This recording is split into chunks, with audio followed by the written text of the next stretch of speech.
2022 में उत्तर प्रदेश के विधानसभा चुनाव से पहले देश में 3 काले कानूनों को लेकर एक आंदोलन चल रहा था। इसी दरमियान राष्ट्रीय लोकदल के मुखिया चौधरी अजीत सिंह ने उस आंदोलन में अपनी शिरकत की, जिसके बाद पश्चिमी उत्तर प्रदेश में उनकी पार्टी का जो सिनेरियो था, जो जनाधार था, वो बिल्कुल बदल गया। उन्होंने और उनके बेटे ने कई सारी पंचायतें की पूरे पश्चिमी उत्तर प्रदेश में। 2022 के विधानसभा चुनाव के नतीजों में उसका असर देखने को मिला, लेकिन 2024 आते आते चौधरी जयंत सिंह बीजेपी के पाले में जाकर खड़े हो गए और उसका जो नुकसान था वो इफ़ेक्ट हुआ, देखने को मिला चुनाव के नतीजों में। लेकिन अब सबसे बड़ा सवाल ये है कि चौधरी अजीत सिंह की आरएलडी के साथ जो मुस्लिम वोटर था वो आखिर कहाँ जाए। मेरे साथ डॉक्टर महराजुद्दीन, जो पश्चिमी उत्तर प्रदेश में एक बड़ा चेहरा हैं मुसलमानों के, वो मौजूद हैं। आरएलडी से उन्होंने इस्तीफ़ा दे दिया है और अब बहुत सारा चिंतन और मंथन चल रहा है। डॉक्टर साहब, शायद सिद्दीकी साहब भी छोड़ दिए थे पार्टी, क्या उस समय भी मूड बनाया था अपने पार्टी से दूर जाने का, या फिर इंतज़ार चल रहा था? नहीं, ये इंतज़ार था कि ये कुछ सुधर जाए। देखिए, अजीत सिंह जी ने भी पार्टी छोड़ी थी, बीजेपी से ज्वाइन अलायंसेस किए थे, मगर उन्होंने अपना पॉलिसी वही रखी थी किसानों के लिए, अल्पसंख्यकों के लिए और दूसरे गरीबों के लिए, किसानों के लिए। तो इसलिए हम लोग सब साथ रह के चलिए। मगर अब ये बिल्कुल सिनेरियो बदल दिया, ये बिल्कुल उनके साथ जाके बैठ गए। तो ये हमें अफसोस हुआ और आज भी ज़रूरत है इन्हें अपने आप को चेंज करने की, क्योंकि इतने बड़े ख़ानदान से ताल्लुक़ रखते हैं जिसका बेस सेकुलर है, राष्ट्र है, राष्ट्र निर्माण है।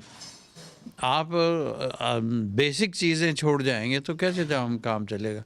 हमारे लिए, हमारे ख़ानदान के लिए, हम लोगों के लिए, हम लोग नेशनलिस्ट फैमिली रही हमेशा से।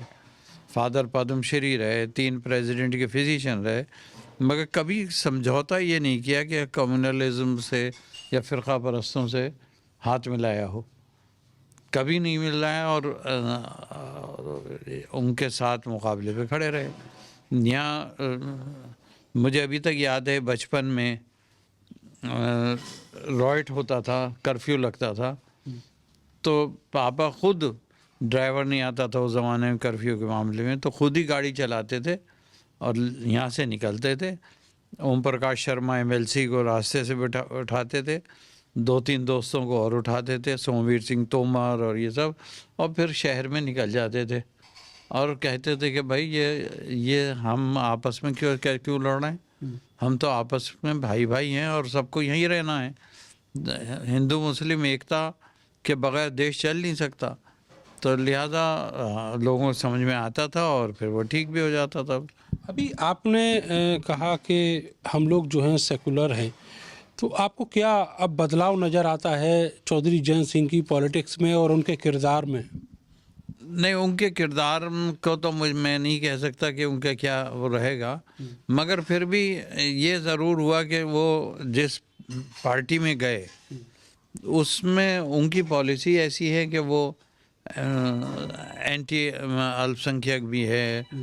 और रोज़ाना अभी मुआने की घटना हुई, बुलडोजिंग पे सुप्रीम कोर्ट का इतना बड़ा आदेश आया है, तो ये सब चीज़ें अफसोसनाक हुई हैं, तो इसे तो रोकने की ज़रूरत है। मैं मुआने की घटना पर और बुलडोजर पर भी बात करूंगा, लेकिन उससे पहले एक सवाल यह है कि आपने कहा कि उनके किरदार में कुछ नहीं बदला है। अगर नहीं बदला है तो फिर वो अग्निवीर को लेकर जो आवाज़ उठती थी वो कहाँ गई? वो आवाज़ जो किसानों के लिए उठती थी वो कहाँ गई? अभी जिस तरीके के सरकमटेंसेस उत्तर प्रदेश में रहे हैं, उनको लेकर तमाम मुसलमानों की आवाज़ जयंत सिंह उठाया करते थे। हाँ, वो अब भी अगर नहीं उठाएंगे तो बहुत बड़ा नुकसान होने जा रहा है किसानों को, गरीबों को, अल्पसंख्यकों को, सब लोगों को बहुत बड़ा नुकसान होना है। ये आवाज़ सब नेताओं को उठाने, हाई कोर्ट बेंच है उसे ही भूल गए सब लोग। हाई कोर्ट बेंच बहुत ज़रूरी है पश्चिम यूपी में। तो ये ज़रूरी है कि ये सारी चीज़ें दोबारा से इससे उठाया जाए और आगे बढ़ाया जाए और हम लोग एक सेकुलर पॉलिटिक्स शुरू करें। और पिछले दिनों आपने देखा हिंदू, मुसलमान, सिख, ईसाई सब एक साथ खड़े हुए और वोट दिया। पिछला इलेक्शन का रिजल्ट आपने देखा। लेकिन चौधरी जैन तो बीजेपी के पाले में खड़े हुए थे, और अब क्या आपको लगता है कि वो अपना पाला बदलेंगे केवल इसलिए कि मुसलमानों को वोट चाहिए? नहीं, वो नुकसान हो गया। मुस्लिम तो अब नहीं देने वाला किसी को भी। देखिए, एक मुसलमानों में एक बात यह है, वो दिल पे बिठा लेता है हर चीज़ को। तो वो बिठा लेगा दिल पे, तो अब वो उसे निकालना बड़ा मुश्किल काम है। तो उसे निकालना चाहिए और इन्हें ये भी चाहिए कि ये किसानों की बात उठाएं। एमएसपी का कोई जिक्र नहीं है कहीं से कहीं तक। किसानों की हालत पिसती चली जा रही है। गरीबों की अब जब लॉकडाउन के बाद जो मज़दूर चला था दिल्ली से बिहार और जहाँ जहाँ जाना था, पैदल आपने देखा कि रैले जा रहे थे, उसमें रास्ते मर गए और वो हो गए। तो ये सब चीज़ें ये हैं, तो वो इंसान भी हैं और हिंदुस्तानी भी हैं। अब आपको लगता है कि ये सारी चीज़ें जिस तरीके से तेज़ी से बदल रही हैं, आप पार्टी के बड़े पद पर रहे हैं, क्या आपने उस समय उन्हें आगाह भी किया था कि आप इन सब चीज़ों को देख लें ठीक से? पार्टी फोरम पे हम लोग ये उठाते रहे और कहते रहे कि ये सब चीज़ें, और हमारे सब साथी सब कहते रहे।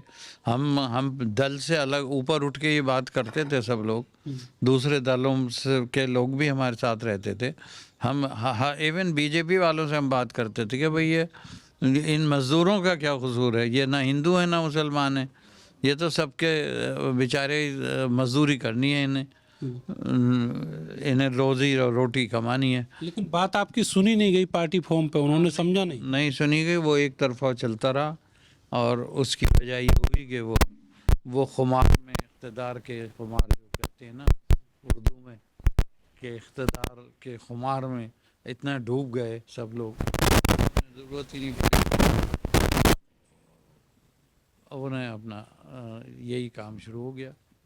तो अब आप क्या मान रहे हैं कि जैन जी जो हैं वो केवल कुर्सी से ही बंधे रहेंगे, या फिर ज़मीन पर उतरकर जो उनका जनाधार खो रहा है उसको समेटेंगे भी? उनका जो फ़र्ज़ है वो अहले सियासत जाने। मेरा पैगाम मोहब्बत है, जहाँ तक पहुँचे ये तो वो जाने वो क्या करेंगे। मगर करना चाहिए। अगर चौधरी चरण सिंह को याद करना है तो चौधरी चरण सिंह ने हमेशा किसानों की लड़ाई लड़ी। उस ज़माने में पंडित नेहरू और इन लोगों ने जेलों में गए, सब गए।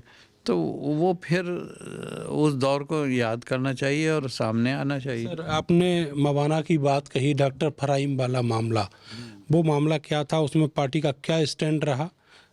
उसमें हम लोगों ने कोशिश की कि सब लोग पुलिस से मिलें, हायर ऑफिसर से मिलें, क्योंकि लोकदल के लोगों ने मुझे कहा कि इसमें ये तो बहुत बड़ी ज़्यादती है। और ये भी है, और एक मौलाना का हुआ हादसा कि वो बच्ची के साथ उन्हें हैंडल कर दिया गया ज़बरदस्ती। तो वो उस सिलसिले में हमने कहा, अपने ऑफिसर से भी कहा, उनसे कहा, मगर कोई असर नहीं हुआ। आप ये मान के चल रहे हैं कि दोनों मामलों में पुलिस ने बीजेपी नेताओं के दबाव में उन्हें फंसाया? हाँ, बिल्कुल बिल्कुल बिल्कुल 100% उनके बीजेपी की दबाव में नहीं, बल्कि बीजेपी के जो वो विंग है ना, छोटे छोटे बजरंग दल और उसमें एक मुआने के मंत्री भी हैं, वो भी इन्वॉल्व थे। और बहुत बुरी बात हुई कि वो उन गरीबों को ऐसे फंसा दिया गया।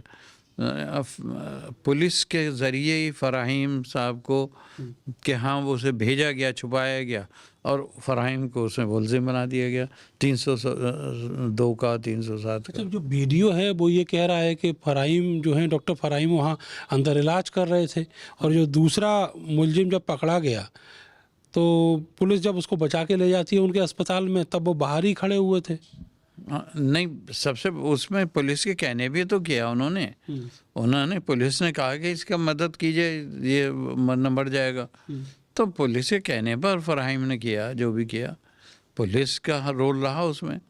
वो तो नहीं, तो वो तो अपना आराम से मरीज देख रहे थे। अच्छा, दूसरा आपने बुलडोजर की बात कही। बुलडोजर तो डॉक्टर फराहिम के यहाँ भी चलाया गया और अब सुप्रीम कोर्ट का आदेश आ गया है। हाँ, सुप्रीम कोर्ट कब तक खामोश बैठता, और इसे बहुत पहले एक्शन लेना चाहिए था। देखिए, आप मानव अधिकार ये कहता है कि आप किसी को मौका दें अपनी बात रखने का। इंसाफ तो यही का तकाजा यही है कि आप उसे अपना मौका दें। आप कुछ मौका ही नहीं दे रहे हैं और कर दिया आपने काम। डॉक्टर साहब, अब आगे का जो पड़ाव है वो कहाँ रहेगा? देखिए, ये लोग हमारे छोटे भाई साहबान नेतागण ये सब तय करेंगे। मैं तो तैयार रहता हूँ, करूँगा सेकुलर पॉलिटिक्स ही, चाहे कुछ भी हो। ना कांग्रेस और समाजवादी पार्टी के अलावा भी कोई और विकल्प है? नहीं, और को तो कोई विकल्प नहीं दिखाई दे रहा। और सबसे बड़ी देखिए बात यह है, हम पॉलिटिक्स ना करें वो अलग बात है। हम घर बैठे रहें, बहुत काम है, लोग सुबह से लाइन लगी रहती है, उनके काम होते हैं, उनके जो होते हैं। तो मगर ये करेंगे सेकुलर पॉलिटिक्स, गरीबों की मदद करेंगे, मज़दूरों की मदद करेंगे, छोटे तबके की मदद करेंगे, ये करते रहेंगे। और इसमें फ़ायदा हो या नुकसान हो किसी को, इससे कोई मतलब नहीं है। जो राष्ट्रीय लोकदल से आप अब दूर हो चुके हैं, तो आप उसको अगले विधानसभा चुनाव में कहाँ पर देख रहे हैं? क्या हासिल होगा जयंत सिंह को इसमें? इन्हें बहुत बड़ा नुकसान होगा, क्योंकि जो वोट मिलना था वो सब भाग गया। हद यह है कि मेरे पास कम से कम कल से 50 फ़ोन टॉप के किसान लीडरों के आ चुके कि हमें भी साथ ले लीजिए, बड़ौत से, छपरौली से, बागपत से। तो मैंने कहा वो जब हम तय करेंगे जब ले लेंगे, अभी आप इतना मत कीजिए। मगर ये कि किसान लीडरों के, आप ये मान के चल रहे हैं कि केवल मुसलमानों के ही जाने का जो नुकसान है वो नहीं है, इसमें जाट लीडर जो हैं वो भी धीरे धीरे अलग हो रहे हैं। दूसरी कौमें भी हैं, गुजर भी हैं, बैकवर्ड भी है, सब ये महंगाई तो सभी को पेट पे लात मारती है। अब महंगाई बढ़ती चली जा रही है, तो क्या करे कोई। चलिए सर, हमसे बातचीत करने का बहुत बहुत शुक्रिया आपका। तो डॉक्टर महराजुद्दीन कह रहे हैं कि आप सेकुलर पार्टी के साथ काम करेंगे, नेतागिरी नहीं, वो समाज सेवा करने के लिए उनके पुरखे भी इस ज़मीन पर उतरे थे और वो लगातार वही काम कर रहे हैं।